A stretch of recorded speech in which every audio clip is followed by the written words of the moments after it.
Ne olacak dişleri çürüyen Hanefilerin hali? Ne yazık ki geniş halk kitleleri, mezheplerin gerçek yüzünü ve bu yapının Kur'an'la çeliştiğini bilmeden mezhebe tabi olmakta, dini Kur'an yerine mezheplerin izahlarına göre yazılmış ilmihal kitaplarından öğrenmektedirler. Türkiye'de halkın büyük bir kesimi Hanefi mezhebinden olduğunu söylemektedir. Fakat büyük bir kesimi Hanefi olan halkın büyük bir kısmı, mezheplerinin dişlere dolgu yapmayı yasaklayan izahını bilmediklerinden, dişlerini doldurtmakta ve kaplatmaktadır.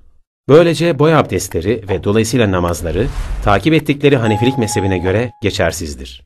Kitlelerin önüne ya Sunni olursun, Hanefi mezhebine uyarsın, ya da Şii, Alevi gibi sapık bir mezhepten olursun şeklinde klişe laf ve korkutmalarla, mezhepçilik adeta bir milliyetçilik, ırkçılık şekline dönüştürülüp sunulmuştur.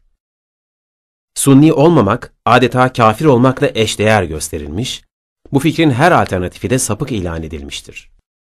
Şiilik ve Alevilikte de durum farklı değildir. Onlar da aynı şekilde ırkçılığa dönüştürülmüş mezhep taassuplarıyla Sunniliğe aynı şekilde yaklaşmaktadırlar. Bu kitlelerin görmezlikten geldiği ve halkın bilmesi gereken alternatif, Kur'an'ın dinin tek kaynağı olarak ele alınıp, tüm bu mezheplerin inkar edilmesi ve dinin yalnız Kur'an'a dayandırılarak anlaşılması ve yaşanmasıdır.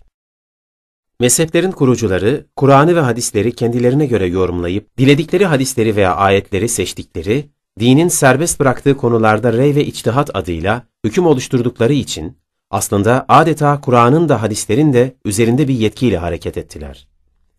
Bu yetkiyi kullanışlarından, bizim gibi sadece Kur'an'ı yeterli görenler değil, mezhep imamlarından sonra yaşayan ve bizim her fırsatta eleştirdiğimiz hadis imamları bile rahatsız olup mezhep kurucularına çok şiddetli eleştiriler getirdiler.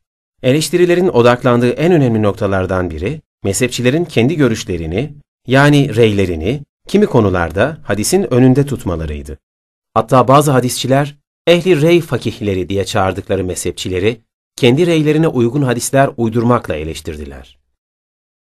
En meşhur hadisçi Buhari'nin en büyük mezhebin kurucusu Hanefi'yi eleştirmesi ve güvenilmez ilan etmesi, hadisçilerin bile bazı mezhepçileri beğenmediğinin en dikkat çekici örneğidir.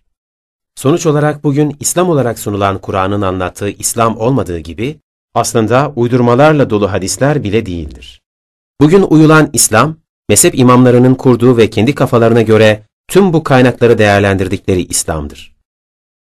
Mezheplerin kurulduğu dönemde ne Buhari ne de Müslim hadis kitaplarını yazmışlardı. Hadisler sahih, zayıf ve hasen şeklinde ayrımlara da mezhepler oluşturulduğu zaman tabi değillerdi. Yani mezhepler birçok uydurmayla dolu olan, fakat en doğru hadis çalışmaları olduğu iddia edilen Kütüb-ü Sitte, yani 6 meşhur hadis kitabı ortada yokken oluşturuldu.